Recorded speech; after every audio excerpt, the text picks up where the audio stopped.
Hi, ladies and gentlemen. This is Mr. Peoples here again, and I'm here to give you a little tour of Ellis Island and the Statue of Liberty. And you can see the Statue of Liberty there in this picture. I took these pictures a few years ago when I got a chance to go to New York City, and so we'll just continue here with our little tour. First, this is the what you see here is what's called Castle Clinton, and this is where you catch the ferry to Liberty and Ellis Islands. Now, this is where the first immigration center was set up, was here at this Castle Clinton, but it was later moved to Ellis Island. And this is located in the lower part of Manhattan, and I'll show you in the classroom where that is. Just ask me and I'll show you where that's located. This is a view of Ellis Island from Castle Clinton. This is from the ferry boat just before we get underway, and you can see Ellis Island. You can see the spires on the top of the building there. And then here you can see both Ellis Island and Liberty Island. So the Statue of Liberty and Ellis Island are right next to each other. And when immigrants came into the United States and they came to Ellis Island, their ships that they came on would anchor right here in the harbor. And so they would see the Statue of Liberty as they entered the harbor, and then they would get put on ferry boats and taken to Ellis Island, where they would then be processed through that processing center. This is from the top of the Empire State Building, looking towards Ellis Island and the Statue of Liberty. You can see the Statue of Liberty right here, and then Ellis Island is located right here. And like I said, during the time that Ellis Island was a processing center, big ships would have anchored right here in the harbor and ferried immigrants to Ellis Island to be processed.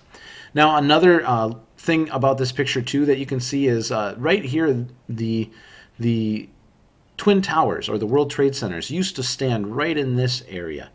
They no longer are there, obviously, but right here is where they're going to be. The Freedom Tower is going to be rising in place of the World Trade Centers. Closer view of the Statue of Liberty as we're making our way there. Now, this is from Liberty Island looking towards Manhattan, and Ellis Island is right here, and then this is New York City. The World Trade Centers would have risen right above here. They would have been all the way up here. And then this building right here is the Empire State Building, which is where you saw the pictures I just showed you in the previous slide. And so just some frame of reference there so you can see where those things are. All right, here's a closer view of the Statue of Liberty. I'm standing right below it. The sculptor of the Statue of Liberty is a man named August Bartholdi. He finished this in 1886, and the height from the ground to the torch is 305 feet 1 inches high.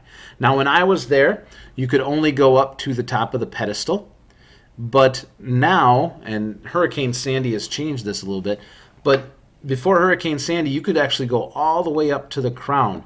There's some spiral staircases, and they would take people up there in groups of like 10 or 12 to go up to the top of the Statue of Liberty. There's a view of a closer view of the torch and the Statue of Liberty. On the book here it says July 4th, 1776, the year that we declared our independence from England. Now here's Ellis Island. As we're getting closer, there's the main entrance of Ellis Island. Immigrants would have been ushered in these main doors. This is called the baggage room, and you can see all the different examples of luggage that people would have brought. Imagine everything you own put into one trunk or one bag, trying to figure out first, what are you going to take, and two, how are you going to carry it. It was an amazing task. And so you can see the different types of baggage used by immigrants as they came through here. Now, they would leave their baggage there, and like we talked about with the immigrant story, they would then be ushered up a flight of stairs. And these flight of stairs, there would be doctors at the top of these flight of stairs checking people out. It was called the 6-second medical exam. And so as people were walking up the stairs, a doctor would notice if they were breathing heavy or if they had trouble walking. And as they got to the top of the stairs, the doctors would put a little chalk mark on their coat, and they'd write different letters, and we saw those symbols in class if you wanted to look at those again. But this is where that would happen. They'd walk up these stairs and they would get their 6-second medical exam. Then they would enter into this room called the Registry Room, or today it's known as the Great Hall. And there would be lines set up on the floor here that would usher them to different people. Along in this part of the building, they would get their medical exam. So there would be little curtains set up here and there for people to have their medical exam as they pass through the line. Another view of the registry room. And their goal, the immigrants' goal, was to get to these desks. You can see where these desks are located. These are the desks where an immigration officer would be sitting, and they would have on their desk, they would have a list of all the names from the people on the different boats. And so they would ask you, what boat did you come in on? They would ask you what your name was, and they would find your name in that booklet. And if your name wasn't there, then you wouldn't be allowed to pass through. If your name was there, they would just to make sure that you were who you said you were and that you had the same family members that you were supposed to have with you. And so those desks are where that would take place. These are actual benches that immigrants used in the registry room. These are original benches.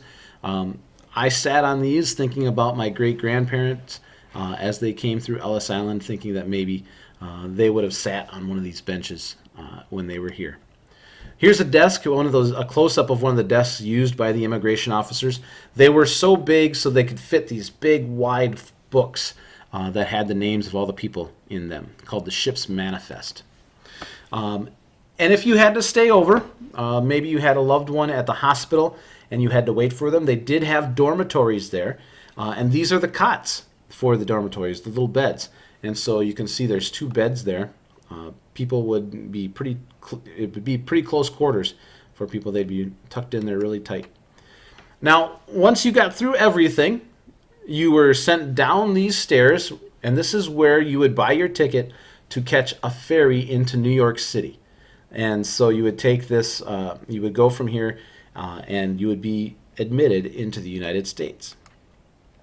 This place is also where people who were already in the United States would come and meet their loved ones who they had been separated from for years. And people would hug, people would kiss in this location. And so this location became known as the kissing post, where families were reunited after years of separation. And this is from an article in a newspaper that explains what happened at this point. And so you can pause this if you want and read through it. That's our little quick tour of Ellis Island and Liberty Island. If you have questions, please come see me in class and we can talk about those. Thank you.